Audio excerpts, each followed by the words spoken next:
আচ্ছা, আজকে আমরা দশম শ্রেণীর পরিবৃত্তির শেষ অধ্যায়, পরিমিতির শেষ অধ্যায় কোষে দেখি 19 ঘনবস্তু সংক্রান্ত সমস্যা নিয়ে আলোচনা করব। শেষ অধ্যায় কেন বললাম, অ্যাকচুয়ালি এটা পরিমিতির পার্টে আমরা সাধারণত দশম শ্রেণীতে পরিমিতিতে আমরা আয়ত ঘন মানে সমকোণী চৌকল, তারপরে চোঙ, শঙ্কু, গোলক, অর্ধগোলক, এই সমস্ত জিনিসগুলো নিয়ে আমরা বিভিন্ন রকম গাণিতিক সমস্যার সমাধান করেছি। এই সমস্ত ঘনবস্তু মিলিয়ে আমার এই চ্যাপ্টারটা ম্যাথগুলোর উপর পড়তে হবে। এই সমস্ত, এর মধ্যে সমকোণী চৌকল থাকতে পারে, এর মধ্যে চোঙ আছে, শঙ্কু আছে, গোলক আছে, সমস্ত মিশিয়ে আমার এই চ্যাপ্টার হবে। এর আলাদা কোনো ফর্মুলা ওইভাবে আমাদের জানতে হবে না, মানে আমাদের যেহেতু এই সমস্ত ঘনবস্তুগুলো মিলিয়েই আমার এই চ্যাপ্টারটা তৈরি হয়েছে, তো সেই কারণে ওই সমস্ত চ্যাপ্টারের মধ্যে আমার এই ফর্মুলাগুলো চলে আসবে। মানে আলাদা করে ঘনবস্তু বলতে ওইভাবে আমাকে আলাদা করে সেই ফর্মুলা নেই। আচ্ছা, আমরা তাহলে একবারে এক্সারসাইজে ঢুকে যাচ্ছি। কোশ্চেন নাম্বার 2, কোশ্চেনটা ভালো করে পড়ে নিবি। বলেছে একটা নিরেট লম্ববৃত্তাকার শঙ্কুর উচ্চতা 20 সেমি এবং তির্যক উচ্চতা 25 সেমি। শঙ্কুটার সমান আয়তন বিশিষ্ট একটা নিরেট লম্ববৃত্তাকার চোঙের উচ্চতা 15 সেমি হলে চোঙটার ভূমির ব্যাস এর দৈর্ঘ্য হিসেব করতে বলেছে। আচ্ছা, এখানে আগে আমরা কোশ্চেন থেকে ইনফরমেশনগুলো সাইডে করি। কী কী ইনফরমেশন দিয়েছে? প্রথমে এখানে দুটো ঘনবস্তুর কথা আছে, একটা হচ্ছে শঙ্কু আর একটা হচ্ছে চোঙ। শঙ্কুর কী কী দিয়ে দিয়েছে? শঙ্কুর উচ্চতা দিয়ে দিয়েছে। এগুলো পরিষ্কার করে কথায় লিখবি। এখানে আমি শর্টে লিখেছি, যতটা ম্যাথের জন্য দরকার তত কী করছি, বাট এখানে পরিষ্কার করে লিখতে হবে। শঙ্কুর উচ্চতা ব্র্যাকেটে এইচ এত। আর কি দিয়ে দিয়েছে? তির্যক উচ্চতা দিয়ে দিয়েছে। সো তির্যক উচ্চতা বলে ব্র্যাকেটে এল দিয়ে 25 সেমি পরিষ্কার করে লিখতে হবে। ভালো কথা, এই দুটো ইনফরমেশন দিয়েছে। আর কি দিয়েছে? আর বলেছে ওই শঙ্কুটার সমান আয়তন বিশিষ্ট, এটা একটা ইম্পর্টেন্ট কথা, শঙ্কুর সমান আয়তন বিশিষ্ট একটা চোঙ তৈরি করা হয়েছে, যেই চোঙটার আবার উচ্চতা বলা আছে কত, 15 সেমি বোধ হয় চোঙটার উচ্চতা। ঠিক আছে, সেখান থেকে ওরা চোঙটার ভূমির ব্যাস বের করতে বলেছে। ভালো কথা।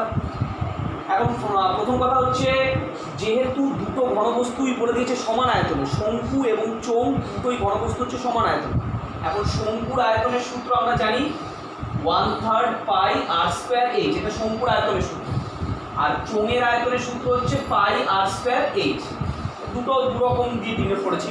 আর বলতে শঙ্কুর ভূমির ব্যাসার্ধ, এইচ বলতে শঙ্কুর উচ্চতা, আর এখানেও ক্যাপিটাল আর বলতে চোঙের ভূমির ব্যাসার্ধ, আর ক্যাপিটাল এইচ আমরা চোঙের উচ্চতাকে ডিনোট করছি। তারপরে দুটোর আয়তন প্রশ্নে বলে দিয়েছে দুটোই কি সমান আয়তন বিশিষ্ট, তার মানে প্রশ্নানুসারে এই দুটো হচ্ছে আমার সমান করে আমি পেয়ে যাব। তো ফার্স্ট অফ অল আমরা যদি আমাকে প্রথমে শঙ্কুর আয়তনটা বের করতে হয়, শঙ্কুর উচ্চতা জানা আছে, তো শঙ্কুর আয়তন বের করতে গেলে শঙ্কুর ভূমির ব্যাসার্ধ দরকার হবে। সেই ব্যাসার্ধটা জানার জন্য আমি কি করে পাবো?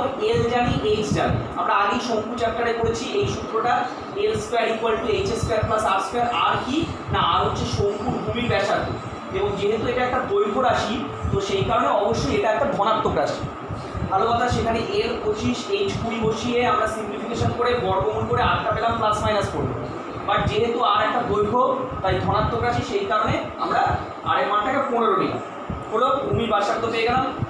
সেখান থেকে আমরা শঙ্কুর আয়তনটা বের করছি। শঙ্কুর আয়তনের সূত্র 1/3 পাই আর স্কোয়ার এইচ। আর বলতে আমার 15 তার স্কোয়ার ইন্টু এইচ মানে হচ্ছে 20। এটা পাইয়ের মানটা বসাবি না, এখানে বসালে কী হবে, আমরা পরে যখন সমান করবো এমনিতেই পাই পাই কেটে যাবে, সেই কারণে পাইয়ের মানটা এখানে যেমন আছে পাই থাক, এটা বসানোর দরকার নেই। ওকে, তাহলে এতটা যেটা বেরোলো, এই যে রাশিমালাটা বেরোলো, এই রাশিটা বেরোলো হচ্ছে আমার শঙ্কুর আয়তন, এত ঘন সেন্টিমিটার। এইবার চোঙের আয়তন এবার ডাইরেক্ট করেছি, এখানে তোরা চোঙের আয়তনটাকে একটু আলাদা করে বের করে নিবি। চোঙের আয়তন বলতে চোঙের ভূমির ব্যাসার্ধকে আমরা ক্যাপিটাল আর হিসেবে ডিনোট করছি, চোঙের ভূমির ব্যাসার্ধ। আর চোঙের উচ্চতাটা প্রশ্নে বলে দিয়েছে 15, তাহলে চোঙের আয়তনের সূত্র কী হবে? পাই আর স্কোয়ার এইচ, এটা হচ্ছে চোঙের আয়তন। এবার প্রশ্নে যেহেতু বলে দিয়েছে শঙ্কু আর চোঙের আয়তনটা সমান, তাই শর্তানুসারে এই দুটোকে আমরা সমান করে দিয়েছি, শঙ্কুর আয়তন আর চোঙের আয়তন। দুদিকে পাই পাই কেটে গেছে, একটা 15, 225কে 15 দিয়ে কেটে 15, তারপরে 3কে 15 দিয়ে কেটে 5, 5 20 100, বর্গমূল করে দিলে 8টা 10। পজিটিভই হবে, কারণ 8টা হচ্ছে এই ক্যাপিটাল আরটা চোঙের ব্যাসার্ধ হিসেবে ধরা হয়েছে। পরিষ্কার করে লিখে নিবি, এটা আলাদা করে বের করে নিবি। সো যেহেতু 8টা পজিটিভ একটা রাশি, সেই কারণে 8টা 10। আর ওরা এটা কিন্তু ব্যাসার্ধ বেরোলো, এটা ম্যাক্সিমাম ভুলে যায়, এটা ব্যাসার্ধ বেরোলো, চেয়েছে ব্যাস। তো চোঙের ভূমির ব্যাস মানে হচ্ছে গিয়ে 2r 10 × 20 centimetre. Okay, question number 3। Question number 3 যেটা দেওয়া আছে 24 সেমি দৈর্ঘ্যের ব্যাস বিশিষ্ট একটা লম্ব বৃত্তাকার চোঙাকৃতি পাত্রে কিছু জল আছে। 6 সেমি দৈর্ঘ্যের ভূমির ব্যাস এবং 4 সেমি উচ্চতা বিশিষ্ট 7টা নিরেট শঙ্কু আকৃতির লোহার টুকরো ওই জলে সম্পূর্ণভাবে নিমজ্জিত করলে জলতলের উচ্চতা কতটা বৃদ্ধি পাবে। আচ্ছা, প্রথমে প্র্যাকটিক্যালি ঘটনাটা দেখে নিই আমরা কী ঘটেছে। প্র্যাকটিক্যালি যেটা ঘটেছে, একটা বড় চোঙাকৃতি পাত্র আছে, বড়, সেই চোঙাকৃতি পাত্রের মধ্যে অলরেডি কিছু জল রাখা আছে এবং চোঙাকৃতি পাত্রটার ব্যাস বলে দেওয়া আছে 24 সেমি। এই পুরো ব্যাসটা বলে দেওয়া আছে 24 সেমি। ভালো কথা। এবার অলরেডি পাত্রের মধ্যে কিছুটা জল আছে।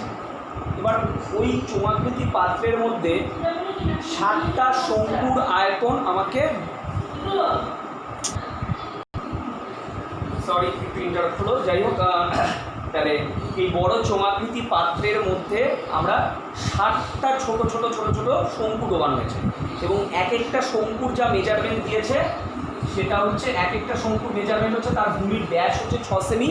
তা ভূমির ব্যাস যদি 6 সেমি হয় তাহলে ব্যাসার্ধ অবভিয়াসলি অর্ধেক 3 সেমি, আর উচ্চতাটা বলে দিয়েছে 4 সেমি। এরকম ছোট ছোট কটা ডোবানো হয়েছে, 7টা শঙ্কু ডোবানো হয়েছে ছোট ছোট। এবার অবভিয়াসলি যখন আমরা কিছু পদার্থ জলের মধ্যে দ্রবীভূত করছি বা নিমজ্জিত করছি, তাহলে স্বাভাবিকভাবে আমরা তো ফিজিক্যাল সায়েন্স থেকে শিখে এসেছি যে তার মানে জলটা কিছুটা বাড়বে, বৃদ্ধি পাবে। এবং ওরা সেটাই জানতে চেয়েছে যে জলতল কতটা বৃদ্ধি পাচ্ছে। অলরেডি জল ছিল, তার মধ্যে 7টা শঙ্কু ডোবানো হয়েছে, সেই 7টা শঙ্কু ডোবানোর ফলে জলতল কতটা বৃদ্ধি পাচ্ছে, যেটাকে আমরা ধরে নেব যে জলতল 8 সেন্টিমিটার বৃদ্ধি পাচ্ছে, জলতল 8 সেমি বৃদ্ধি পাচ্ছে। ওকে, ভালো কথা। সেখান থেকে ক্যাপিটাল এইচ দিয়ে বিনোট করি। আচ্ছা, এবার দেখা যাক তাহলে এই যে জলতলটা বৃদ্ধি পাবে, মনে করো আগে জলতলটা এটা ছিল, পরে এই এতটা জল বৃদ্ধি পেল। এই যে জলটা বৃদ্ধি পেল, এই বৃদ্ধি পাওয়া জলের আয়তনটা কার আয়তনের সাথে সমান হবে? ওই যে 7টা শঙ্কু ডোবানো হয়েছিল সেই 7টা শঙ্কুর আয়তনের সাথে সমান হবে। কেন? কারণ আমরা জানি ওই আর্কিমিডিসের তত্ত্ব অনুযায়ী যে কোনো বস্তুকে, কোনো বস্তু বা পদার্থকে যদি তরলে নিমজ্জিত করা হয় তাহলে নিমজ্জিত বস্তুর আয়তন আর অপসারিত তরলের আয়তন দুটো কী হবে? সমান হবে। এখানে নিমজ্জিত বস্তু বলতে কি, সেই 7টা শঙ্কু, তার মানে 7টা শঙ্কুর আয়তন, আর অপসারিত জল মানে যতটা জল ডোবানোর পরে বৃদ্ধি পেবে সেই ততটা জলের আয়তন। এই দুটো আয়তন আর্কিমিডিসের তত্ত্ব অনুযায়ী সমান হচ্ছে। প্রথমে আমরা কি করব? প্রথমে আমরা 7টা শঙ্কুর আয়তন বের করব। ফার্স্টে আমরা একটা শঙ্কুর আয়তন বের করবো। এক একটা শঙ্কুর আয়তনের সূত্র 1/3 পাই আর স্কোয়ার এইচ। এটা ক্যাপিটাল এইচ দিয়েছি কারণ আমরা এই বৃদ্ধি পাওয়াটাকে স্মল এইচ ধরবো, তো সেই কারণে ক্যাপিটাল এইচ দিয়েছি। যাই হোক, পরে ফর্মুলাটা না লিখলেও হয়। তো একটা শঙ্কুর আয়তনের সূত্র হচ্ছে 1/3 পাই আর স্কোয়ার এইচ। আর বলতে কি, শঙ্কুর ভূমির ব্যাসার্ধ, যেটা কিনা 3 সেমি, এখানেও লেখা আছে। ব্যাসটা 6 সেমি বলা ছিল, ব্যাসার্ধ 3 সেমি। উচ্চতাটা কত বলে দিয়েছে প্রশ্নে? 4 সেমি, এক একটা ছোট শঙ্কু। তাহলে একটা শঙ্কুর আয়তন কি হবে? 1/3 পাই আর স্কোয়ার এইচ, এত ঘন সেমি। এরকম কটা শঙ্কু ডোবানো হয়েছে? 7টা। তাহলে 7টা শঙ্কুর আয়তন হচ্ছে 60 × এত। সেখান থেকে বেরিয়ে আসলো আমার, এটা হচ্ছে নিমজ্জিত বস্তুর আয়তন হলো। এবার আমরা দেখবো অপসারিত তরলের আয়তনটা কত।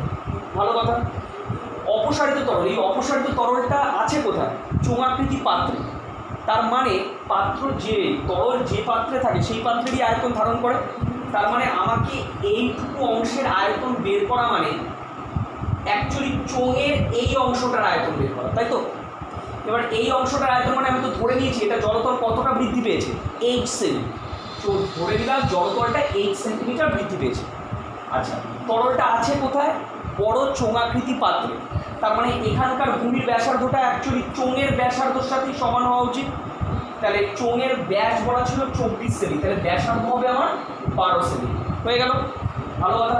তাহলে বৃদ্ধি পাওয়া জলের আয়তন, যেহেতু জলটা আমার চোঙাকৃতি পাত্রে আছে সেই হেতু আমার এখানে জলের আয়তনটা বের করার সময় চোঙের আয়তনের যে সূত্রটা সেই অনুযায়ী আমাকে জলের আয়তনটা বের করতে হবে। তার মানে চোঙের আয়তনের সূত্র কি? পাই আর স্কোয়ার এইচ। আর এখানে কত 12। এইচ মানে কিন্তু পুরো চোঙটার উচ্চতা নয়, আমার এইটুকু অংশের উচ্চতাটা, মানে যেটা আমরা এইচ সেমি করেছি, তাহলে সেটা হচ্ছে পাই 12 স্কোয়ার ইন্টু এইচ মানে 144 পাই এইচ। এটা হচ্ছে অপসারিত তরল বা বৃদ্ধি পাওয়া তরলের আয়তন। তাহলে আর্কিমিডিসের নীতি অনুযায়ী নিমজ্জিত বস্তুর আয়তন আর অপসারিত তরলের আয়তন এই দুটো তো সমান, তো সেই জন্যই শর্তানুসারে দুটোকে সমান করে কাটাকুটি করে আমরা বৃদ্ধি পাওয়া জলের উচ্চতাটা বের করলাম, যেটা হচ্ছে 5 সেমি। কোশ্চেন নাম্বার 6, একটা নিরেট লম্ব বৃত্তাকার লোহার দণ্ডের ভূমির ব্যাসার্ধ 32 সেমি আর দৈর্ঘ্য 35 সেমি। সেই দণ্ডটাকে গলিয়ে 8 সেমি দৈর্ঘ্যের ব্যাসার্ধ এবং 28 সেমি উচ্চতা বিশিষ্ট কতগুলো নিরেট শঙ্কু তৈরি করা যাবে তা হিসেবে। আচ্ছা, প্রথম কথা হচ্ছে এখানে যে ঘনবস্তু দুটোর কথা বলা আছে তার মধ্যে একটা ঘনবস্তু হচ্ছে লোহার দণ্ড। তো লোহার দণ্ডটা জেনারেল আমার বেসিক্যালি কোন ঘনবস্তুর আন্ডারে যায়? একদম পারফেক্টলি চোঙ, লম্ববৃত্তাকার চোঙ, এই হচ্ছে লোহার দণ্ড। এই দিকটা, এই দুটো দিকে যদি ভূমি হিসাবে কল্পনা করি, অ্যাকচুয়ালি দৈর্ঘ্যটা হচ্ছে বলে দিয়েছে 35 সেমি, যেটাকে আমরা জেনারেল উচ্চতা হিসাবে ভাবি, সেইটাই হচ্ছে দণ্ডের দৈর্ঘ্য, ঠিক আছে। আর ব্যাসার্ধটাও ডিরেক্ট বলে দিয়েছে 32 সেমি, ঠিক আছে, ভালো কথা। এবার কথা হচ্ছে এই দণ্ডটা গলিয়ে শঙ্কু তৈরি করা হবে, অনেকগুলো কিছু শঙ্কু, সেটাই জানতে চেয়েছে যে কতগুলো শঙ্কু তৈরি করা হবে।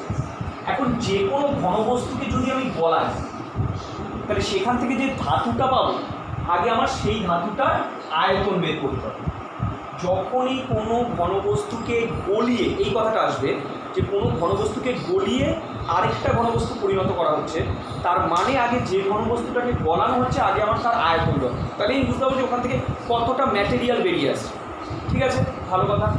তো সাপোজ আমি ফর এক্সাম্পল আমি ধরলাম যে এই চোঙটাকে গলিয়ে মনে কর 500 ঘনসেমি ধাতু পাওয়া যায়, সাপোজ চোঙটাকে গলিয়ে 500 ঘনসেমি ধাতু পাওয়া যায়, খুব ভালো কথা।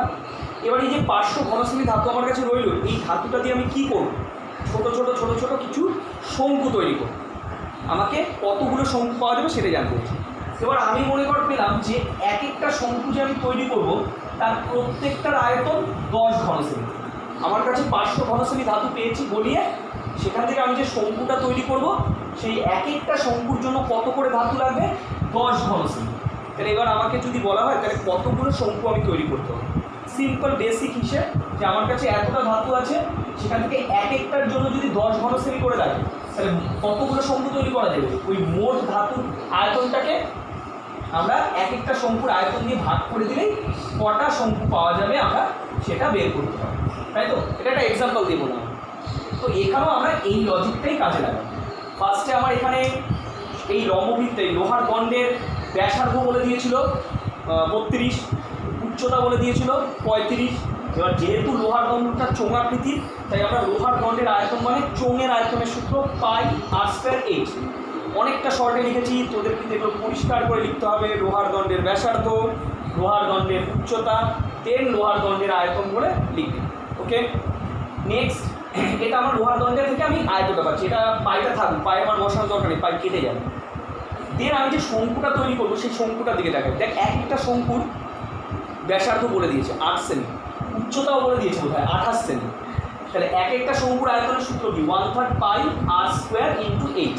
সেটা থেকে এক একটা শঙ্কুর আয়তন পেলাম। তাহলে এরকম কতগুলো শঙ্কু তৈরি করতে পারবো? নির্ণেয় শঙ্কুর সংখ্যা হচ্ছে এই আমার মোট আয়তন আর এটা এক একটা শঙ্কুর আয়তন। তাহলে এরকম কটা শঙ্কু তৈরি করতে পারবো? মোট আয়তনটাকে একটা শঙ্কুর আয়তন দিয়ে ভাগ করে দেবো, পাই পাই কেটে গেল, 1/3টা উল্টো করে 3, 32 স্কোয়ারকে ভেঙে 32 ইন্টু 32, নিচে 8 স্কোয়ার 8 ইন্টু 8, 8 দিয়ে 32 কেটে 4, এটা 4, 4 দিয়ে 28 7, 7 দিয়ে 38 কেটে 5, সো আলটিমেট 5 4 যা 20, 23 যা 60, 60টা শঙ্কু পাওয়া যাবে। কোশ্চেন নাম্বার 7, এটা একটা ভেরি ইম্পর্টেন্ট ম্যাথ। বলছে 4.2 ডেসিমিটার দৈর্ঘ্যের ধার বিশিষ্ট, মানে অ্যাকচুয়ালি বাহু বিশিষ্ট, ধার বলতে বাহু বিশিষ্ট একটা নিরেট কাঠের ঘনক থেকে সবচেয়ে কম কাঠ নষ্ট করে যে নিরেট লম্ববৃত্তাকার শঙ্কু পাওয়া যাবে তার আয়তন নির্ণয় করো। খুব ভালো কথা। তো এখানে প্রথমত আমাকে একটু সত্যি কথা বলতে আঁকাটা বুঝতে হবে। যদি আমি আঁকাটা বুঝতে পেরে যাই তাহলে আমার ক্ষেত্রে ব্যাপারটা অনেকটা ইজি হবে। ফাইনালি এখানে যে মানে যেটা বের করতে বলেছে সেটা হচ্ছে শঙ্কুর আয়তন, এবং শঙ্কুর আয়তনের সূত্র আমরা সবাই জানি, 1/3 পাই আর স্কোয়ার ইঞ্চ। তার মানে ওরা যে শঙ্কুটার কথা বলেছে তার যদি আমি ব্যাসার্ধ আর উচ্চতা পেয়ে যাই তাহলে অনায়াসে বের করে ফেলতে পারবো। এবার ব্যাপারটা এতটাও ইজি নয়, কারণ শঙ্কুটা একটা অদ্ভুত অবস্থায় রয়েছে। কীরকম?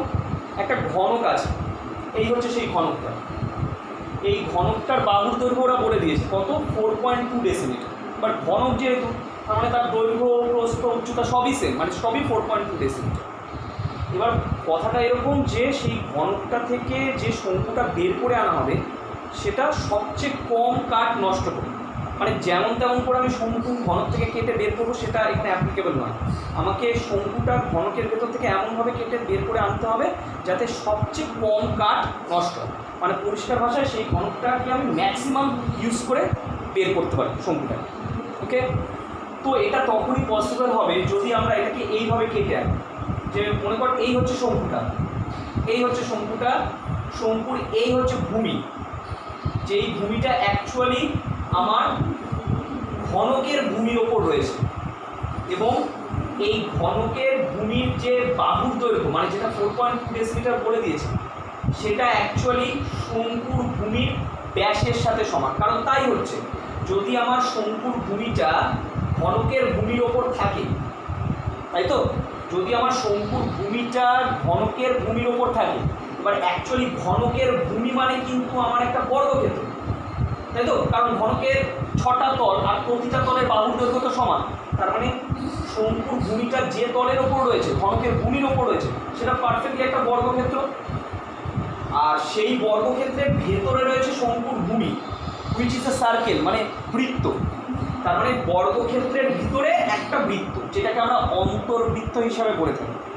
এবং যখন কোনো বর্গক্ষেত্রের ভিতরে বৃত্ত থাকে, সেই অন্তর্বৃত্তের যে ব্যাস সেটা বর্গক্ষেত্রের বাহুর দৈর্ঘ্যের সাথে সমান হয়, যেটা আমরা ক্লাস 9-এও পড়েছি, এটা দেখেছি। তো যাই হোক, আরেকবার একটু বুঝে নিই। এখানে কোশ্চেনের লজিকটা হচ্ছে শঙ্কুটাকে এমনভাবে কেটে বের করবো যাতে ঘনকের সবচেয়ে কম কাঠ নষ্ট হয়। তো ফার্স্ট অফ অল আমাকে শঙ্কুর ভূমিটাকে প্লেস করতে হবে। সো ভূমিটাকে আমি প্লেস করলাম ঘনকের ভূমির ওপর, যেটা একটা স্কোয়ার, মানে বর্গক্ষেত্র। তার মানে দেখতে গেলে শঙ্কুর ভূমি যেটা, মানে সার্কেল, বৃত্ত, সেটা বর্গক্ষেত্রের ভেতরে রয়েছে।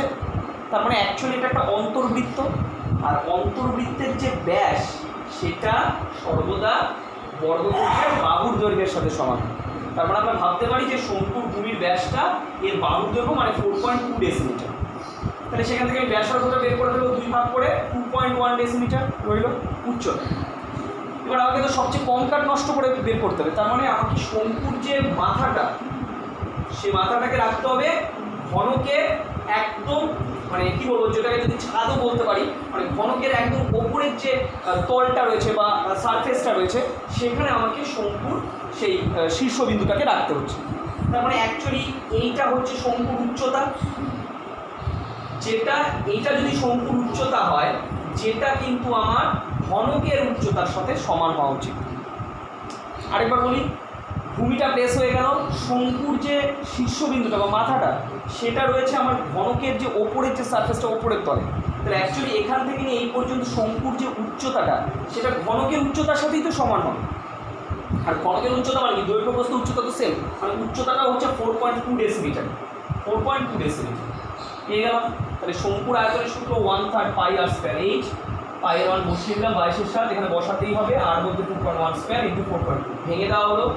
উপরের পয়েন্টগুলো 3টে তুলে নিচে 3টে 10 এসছে, 7 21 কেটে 3 আর 21 কেটে 7, 7 7 কেটে গেল। তাহলে 22 21 আর 42 উপরে নিচে 1000, এই তিনটিকে মাল্টিপ্লাই করে দিলে 19,404 বাই 1000, মানে হচ্ছে 19.404 ঘন ডেসিমিটার। কোশ্চেন নাম্বার 13, কোশ্চেনটা বলেছে 21 ডেসিমিটার দীর্ঘ, 11 ডেসিমিটার প্রশস্ত এবং 6 ডেসিমিটার গভীর একটা চৌবাচ্চা অর্ধেক জলপূর্ণ আছে।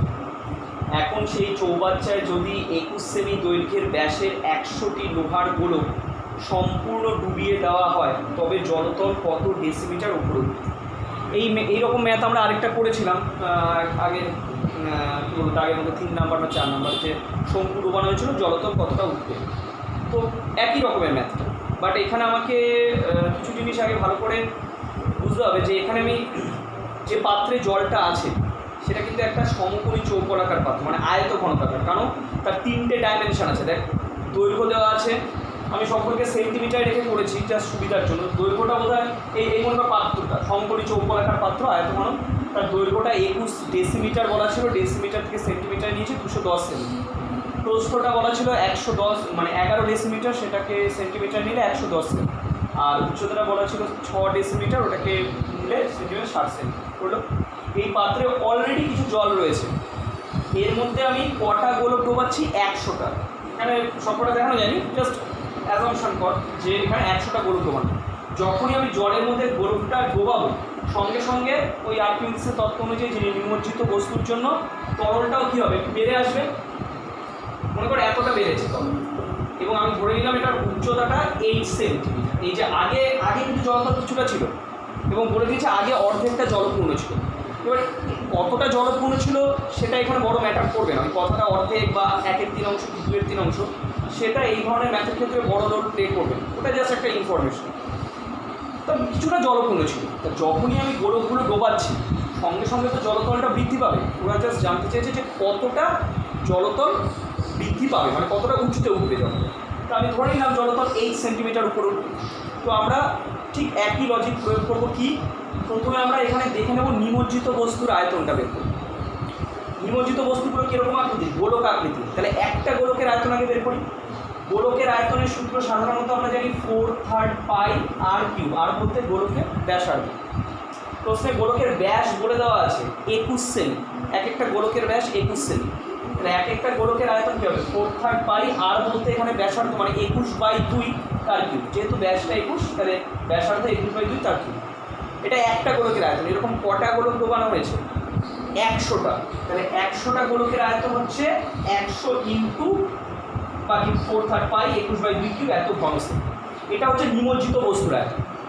ঠিক আছে, এবার আমরা নিমজ্জিত বস্তুর আয়তন পেয়ে গেছি। এবার আমরা অপসারিত তরলের আয়তন বের করবো। অপসারিত বলতে এই যে বৃদ্ধি পাওয়া তরল, এই জায়গার তরলের আয়তনটা বের করবো।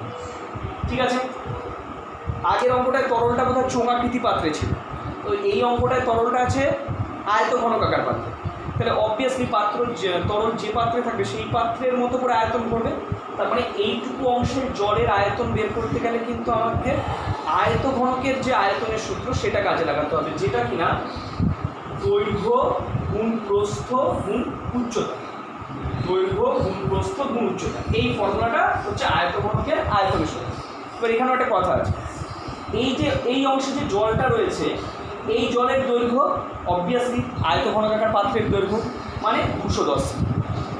এই অংশে যে জলটা রয়েছে তার প্রস্থটাও যদি দেখি একই হওয়া উচিত, ওই আয়ত ঘনকাকার পাত্রের প্রস্থ 110 সেমি। কিন্তু এই অংশের জলটা তো আর পুরোটা উচ্চতা জুড়ে নেই, তাহলে অবভিয়াসলি এই জলটার উচ্চতা কখনোই 60 সেমি নেব না আমরা, এটা তো পুরোটা আয়ত ঘনকাকার পাত্রের উচ্চতা। তাহলে আমরা ধরে নিয়েছি কি এই জলকণটা কতটা উঁচু? 8 সেন্টিমিটার উঁচু, 8 সেন্টিমিটার বৃদ্ধি পেয়েছে। তার মানে দৈর্ঘ্য 210 থাকবে, প্রস্থ আমার 110 থাকবে, কিন্তু উচ্চতাটা এই জলতলের আমার 8 সেমি ধরে নিতে হবে। তো বৃদ্ধি পাওয়া জলের আয়তন দৈর্ঘ্য গুণ প্রস্থ গুণ উচ্চতা। ঠিক আছে, এটা যদি চোঙাকৃতি হতো তখন আমরা পাই আর স্কোয়ার এইচ হিসাবে ভাবতাম। ওকে, এইভাবে। তো যাই হোক, এটা অপসারিত তরলের আয়তন বা বৃদ্ধি পাওয়া তরলের আয়তন যাই বলি না কেন, আর এটা হচ্ছে নিমজ্জিত বস্তুর আয়তন। আর্কিমিডিসের তত্ত্ব বলছে যে নিমজ্জিত বস্তুর আয়তন আর অপসারিত তরলের আয়তন সেম। তো শর্তানুসারে নিমজ্জিত এই অপসারিত তরলের আয়তন আর এই হচ্ছে নিমজ্জিত বস্তুর আয়তন হলো। এখানে 100 দুটো শূন্য, এই দুটো শূন্য কেটে গেছে। এইচ ইকুয়াল টু 4/3 পাই এর মান 22-এর সাথে বসিয়ে দিলাম। 21-এর কিউবকে 3 দিয়ে 21-এ ভেঙে দেওয়া হয়েছে, 2-এর কিউব মানে 8, আর বাঁ দিকের 21 ইন্টু 11টাকে ডান দিকে গেলে নিচে গেছে। 21 কেটে গেল, প্রথমে 4কে 8 দিয়ে কাটলে 2, তারপরে আমরা কোনটা 11কে 22 দিয়ে কাটলে 2, 2 কেটে গেছে, 3কে 21 দিয়ে কেটে 7 আর এই 7 কেটে গেল, তাহলে শুধু 21 রইল। 21 কিন্তু আমরা এটা কী পেলাম, কিসে পেলাম? সব সেন্টিমিটারে পেলাম। প্রশ্নে একদম ডেলিভারি ডেসিমিটার চেয়েছে, তাহলে সেন্টিমিটার থেকে ডেসিমিটার মানে হচ্ছে 10 দিয়ে ভাগ করে দাও, 2.1 ডেসিমিটার। ওকে, কোশ্চেন নাম্বার 14 বলেছে সমান ভূমির ব্যাস এবং সমান উচ্চতা বিশিষ্ট একটা নিরেট শঙ্কু আর নিরেট অর্ধগোলক এবং নিরেট চোঙের আয়তনের অনুপাত নির্ণয় করো। ব্যাপারটা খুব ভালো করে বোঝার আছে। 3টে ঘনবস্তু আমার কাছে আছে, এবং তিনটে ঘনবস্তু মধ্যে কী শঙ্কু, অর্ধগোলক, চোঙ। স্পেশালিটি কি তিনটেরই? তিনজনের ভূমির ব্যাস সেম, তাহলে অবভিয়াসলি ব্যাসার্ধ সেম হবে। তার মানে যদি এটার ব্যাসার্ধ আমি আর ভাবি, তাহলে এটার ব্যাসার্ধ আর এটার ব্যাসার্ধ আর। উচ্চতাও সেম বলেছে। এইখানে একটা প্রবলেম আছে, শঙ্কুর উচ্চতা মনে কর এইচ ধরলাম, লিটারালি অর্ধগোলকের সেইভাবে উচ্চতা বলে কিছু আমরা জানি, তাই তো? ওয়েট, আর আর যেহেতু সমান উচ্চতা বলেছে, তার মানে শঙ্কুর উচ্চতা এইচ বলা মানে চোঙের উচ্চতাটাও কি এইচ। ঠিক আছে, খুব ভালো কথা। কিন্তু অর্ধগোলকের তো সেভাবে আমরা উচ্চতা বলে কিছু শিখিনি, কিন্তু এখানে আমাকে অর্ধগোলকের যদি উচ্চতাটা কনসিডার করতে হয় তাহলে কীভাবে কনসিডার করবো? আজকে মনে কর অর্ধগোলক মানে আমার কীরকম ঘনবস্তু, মনে কর একটা বাটিকে উল্টে রেখেছি, বাটিটাকে উল্টে রাখা আছে, তাহলে তখন ভূমি থেকে তার ওপরের বক্রতল পর্যন্ত যতটা দৈর্ঘ্য হবে সেটাই ওর উচ্চতা হওয়া উচিত। যদি একটা অর্ধগোলকাকার বাটিকে আমি উপর করে রাখি, তাহলে ভূমি থেকে তার ওপরের যে বক্রতলের সারফেসটা তার যতটা দৈর্ঘ্য হবে সেটাই ওর উচ্চতা হিসেবে ধরা উচিত। তার মানে অ্যাকচুয়ালি এখান থেকেই এই পর্যন্তই হচ্ছে ওর উচ্চতা হওয়া উচিত, তাই তো? যেহেতু তিনটেই বলেছে সমান উচ্চতা বিশিষ্ট। এইখানে একটা কথা আছে, কি কথা? যে আজকে অ্যাকচুয়ালি এখান থেকে এই পর্যন্ত যেটাকে আমি উচ্চতা বলছি অর্ধগোলকের, সেটা তো অ্যাকচুয়ালি অর্ধগোলকের ব্যাসার্ধ। কেন্দ্র থেকে পরিধি পর্যন্ত দূরত্ব, সেটাই তো ব্যাসার্ধ। তার মানে অ্যাকচুয়ালি সেটা হচ্ছে আমার অর্ধগোলকটার ব্যাসার্ধ আর।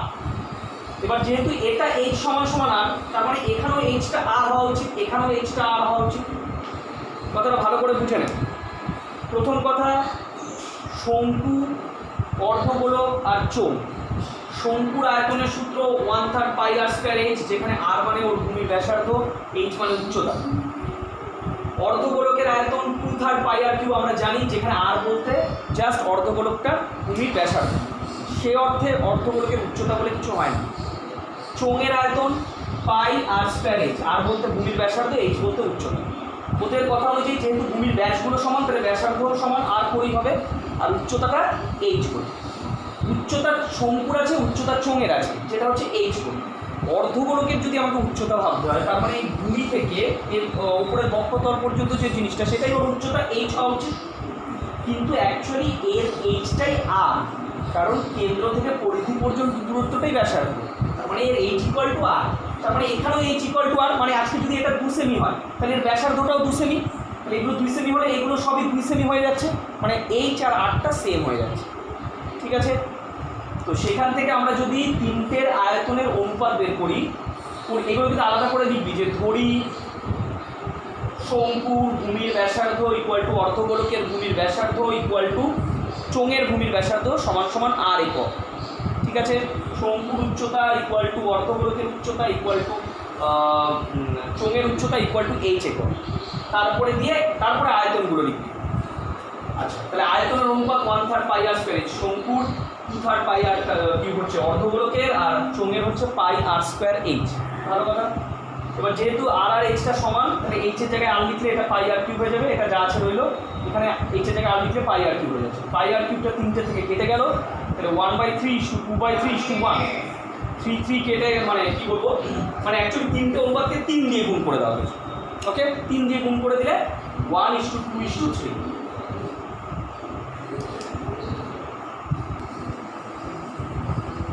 কোশ্চেন নাম্বার 16 বলেছে 2 মিটার লম্বা একটি আয়ত ঘনকাকার কাঠের লগের প্রস্থচ্ছেদ বর্গাকার এবং তার প্রতিটা বাহুর দৈর্ঘ্য 14 ডেসিমিটার। সবচেয়ে কম কাঠ নষ্ট করে ওই লগটাকে যদি একটা লম্ববৃত্তাকার গুড়িতে পরিণত করা যায়, তবে তাতে কত ঘনমিটার কাঠ থাকবে এবং কত ঘনমিটার কাঠ নষ্ট হবে। তো আগে একটুখানি চিত্র অনুযায়ী বোঝা যায়। একটা কাঠের লগ আছে, লগ বলতে একটা ভাবে মানে বড় কাঠ আছে একটা, যেটা আয়ত ঘনকাকার। ঠিক আছে, সেখান থেকে একটা গুড়ি কেটে বের করা হয়। তো ওই আয়ত ঘনকাকার কাঠের লগের যে ডাইমেনশনটা বলেছে, সেটা কিছুটা এরকম। ওর দৈর্ঘ্যটা বলে দিয়েছে 2 মিটার লম্বা, প্রশ্ন একদম ডিরেক্ট বলে দিয়েছে। আর যেটা বলেছে সেটা হচ্ছে কাঠের লগের যে প্রস্থচ্ছেদ সেটা বর্গাকার, মানে প্রস্থচ্ছেদ বলতে এই দুটো পাশকে বোঝানো হয়েছে। এই আয়ত ঘনকাকার যে কাঠের লগটা দেখতে পাচ্ছিস, তার এই পাশ আর এই পাশ, এই দুটো হচ্ছে বর্গাকার। এই দুটো পাশ হচ্ছে বর্গাকার। ঠিক আছে, ভালো কথা। এবং সেই বাহুর দৈর্ঘ্যটা বলে দিয়েছে 14 ডেসিমিটার। তো আমরা 14 ডেসিমিটারটাকে মিটারে কনভার্ট করে দিচ্ছি। ডেসিমিটার থেকে মিটার মানে 10 দিয়ে ভাগ করে দাও, 1.4 মিটার। তো যেহেতু এটা বর্গাকার, তার মানে এইটা যদি 1.4 মিটার হয় পায়ের বাহুর দৈর্ঘ্যটা, তার মানে এটাও 1.4 মিটার হবে। তো অ্যাকচুয়ালি মানেটা যেটা বোঝাচ্ছে যে আয়তকার কাঠের, আয়ত ঘনকাকার কাঠের লকেট, তো এটা তো একটা 3 ডাইমেনশনাল ফিগার, মানে তার দৈর্ঘ্য থাকবে, প্রস্থ থাকবে, উচ্চতা থাকবে। দৈর্ঘ্য অলরেডি বলে দিয়েছে 2 মিটার। প্রস্থ আর উচ্চতাটাকে বোঝানোর জন্য ওরা এইভাবে বলেছে যে এই পাশ আর এই পাশ, এই দুটো প্রস্থ হচ্ছে বর্গাকার। বর্গাকার মানে তার এই দৈর্ঘ্য আর এই দৈর্ঘ্য সমান, মানে ইনডাইরেক্টলি ওরা বোঝাতে চাইছে যে প্রস্থ আর উচ্চতাটা সমান। এবং প্রস্থটার উচ্চতার দৈর্ঘ্যটা কী করে বের করবো না, বর্গের ক্ষেত্রে বাহুর দৈর্ঘ্যটা বলে দিয়েছে 14 ডেসিমিটার, মানে 1.4 মিটার। তো এটাও 1.4, এটাও 1.4। ঠিক আছে, তাহলে প্রথমে আমরা দেখে নেব যে এই পুরো কাঠটার মধ্যে কত ঘনমিটার কাঠ আছে। প্রথমে এটা দেখব যে এই যে পুরো আয়ত ঘনকাকার কাঠের লকটা আছে, এর মধ্যে কত ঘনমিটার কাঠ আছে। তারপর যেহেতু এটা আয়ত ঘনকাকার, তার মধ্যে কত ঘনমিটার কাঠ থাকবে সেটা জানতে গেলে এর আয়তন জানতে হবে। দ্যাট ইজ দৈর্ঘ্য গুণ প্রস্থ গুণ উচ্চতা। দৈর্ঘ্য হচ্ছে 2, প্রস্থ 1.4, উচ্চতাও 1.4, গুণ করে দিলে 3.92 ঘনমিটার। এটা হচ্ছে আমার এতটা কাঠ আছে। ক্লিয়ার? এইবার কি করা হচ্ছে, এবার বলেছে সবচেয়ে কম কাঠ নষ্ট করে একটা গুঁড়ি কেটে বের করা হয়। গুঁড়ি বলতে দেখতে কিরম হয়, এরকম আকৃতি হয়, বড় সড়ো কাঠের গুঁড়ি, মানে পরিষ্কার কথা চোঙ আকৃতি হয়। কাঠের গুঁড়ি হচ্ছে চোঙ আকৃতি। তো আবার এখানে এই কথাটাও আছে যে সবচেয়ে কম কাঠ নষ্ট করে কিন্তু এখান থেকে কেটে বের করতে হবে। তাহলে কী করে করা যায়? করা হবে এইভাবে, কাঠের গুঁড়িতে এই যে দুটো ভূমি, এই দুটো ভূমিকে আমি এইখানে বর্গক্ষেত্রটার মধ্যে ফিক্স করে দিচ্ছি। এই ভূমিটাকে, কাঠের গুঁড়ির যে দুপাশের দুটো ভূমি, সেটাকে আমি দুপাশের দুটো বর্গক্ষেত্রের মধ্যে ফিক্স করে দিচ্ছি। আর কাঠের গুঁড়ির দৈর্ঘ্যটা আর আয়ত ঘনকাকার কাঠের লগের দৈর্ঘ্যটা পুরোটা সেম থাকছে, তাই এই কম কাঠ নষ্ট হবে। আরেকবার বলি, ওরা যেহেতু বলেছে কাঠের গুঁড়িটা সবচেয়ে কম কাঠ নষ্ট করে কেটে বের করতে, তাহলে আমরা কাঠের গুঁড়ির ভূমিটাকে এই দুপাশে দুটো বর্গাকার প্রস্থচ্ছেদে রাখছি, এইভাবে কেটে বের করছি। এখানে একটা ভূমি, এখানে একটা ভূমি। তাহলে এখান থেকে নিয়ে এই পর্যন্ত যে কাঠের গুঁড়ির দৈর্ঘ্য হচ্ছে, তাই তো? তাহলে কাঠের গুঁড়ির দৈর্ঘ্যটা অ্যাকচুয়ালি ওই আয়ত ঘনকাকার কাঠের লগের দৈর্ঘ্যের সাথে সমান হচ্ছে, যেটা কিনা কত 2 মিটার। তাই কাঠের গুঁড়ির দৈর্ঘ্যটা এই যেখানে 2 মিটার হয়ে গেল। এবার আসি ভূমিতে, খুব ভালো করে ফলো কর। এই যে ভূমিটা, যেটা নাকি বৃত্তাকৃতি, সেটা তো এই বর্গক্ষেত্রের ভেতরে রয়েছে, তার মানে অ্যাকচুয়ালি এটা বর্গক্ষেত্রের অন্তর্বৃত্ত হচ্ছে। তাহলে এই ভূমির ব্যাস আর বর্গক্ষেত্রের বাহুর দৈর্ঘ্য কী হওয়া উচিত? সমান। কারণ যদি কোনো বর্গক্ষেত্রের ভেতরে আমার অন্তর্বৃত্ত হয়, যদি কোনো বর্গক্ষেত্রের ভেতরে অন্তর্বৃত্ত হয়, তাহলে সেই বৃত্তটার ব্যাস বর্গক্ষেত্রের বাহুর দৈর্ঘ্যের সাথে সমান। এবার যেহেতু কাঠের গুঁড়ির ভূমিটা বৃত্তাকৃতি এবং সেটা এই বর্গাকার প্রস্থচ্ছেদের মধ্যে রয়েছে, তাহলে তার যে ব্যাসটা সেটা ওর বাহুর দৈর্ঘ্যের সাথে সমান হবে। ঠিক আছে, তার মানে এখানে হচ্ছে কাঠের গুঁড়িটার ব্যাস হচ্ছে 1.4 মিটার। তাহলে ব্যাসার্ধ আর কত বেরোবে? 1.4 × 0.7 মিটার। কাঠের গুঁড়ি দেখতে কিরকম? চোঙাকৃতি। তাহলে এই কাঠের গুঁড়ির মধ্যে কতটা কাঠ আছে জানতে গেলে আমাকে কী বের করতে হবে? এই চোঙাকৃতি কাঠের গুঁড়িটার আয়তন। সুতরাং কাঠের গুঁড়ির আয়তন πr² × h। আর বলতে এটা h হচ্ছে আমার 2 মিটার। সেখান থেকে পায়ের মান 22/7। প্রথমে পয়েন্টগুলো তুলে নিচে দুটো 10 আনলাম, 7 7 কেটে দিলাম, 22 7 × 14 মানে 308, বাই নিচে 100। এটা করে 3.08 ঘনমিটার। তাহলে এখানে আমরা বলতে পারি ফার্স্ট কোশ্চেনের অ্যান্সারটা আমরা পেয়ে গেছি যে গুঁড়িতে পরিণত করলে কত ঘনমিটার কাঠ থাকবে সেই গুঁড়িতে। তারপরে এই গুঁড়িটার মধ্যে কত ঘনমিটার কাঠ থাকছে? 3.08 ঘনমিটার। তারপরে সেকেন্ড প্রশ্ন বলেছে যে কতটা কাঠ নষ্ট হবে। ব্যাস ইজি তো। টোটাল কাঠ কত ছিল? টোটাল কাঠ ছিল 3.92 ঘনমিটার। আর তার মধ্যে কাঠের গুঁড়ির মধ্যে কতটা চলে গেল? 3.08 ঘনমিটার। সুতরাং লাস্ট পার্টটা আমরা এখানে করে দিচ্ছি যে কাঠ নষ্ট হবে 3.92 মাইনাস 3.08, সে 12 হবে 4 ঘর হবে 1, 9 হবে 8, মানে 0.84 ঘনমিটার। এতটা কাঠ নষ্ট হবে। মোট কাঠটাকে এই কাঠটা, ঠিক আছে।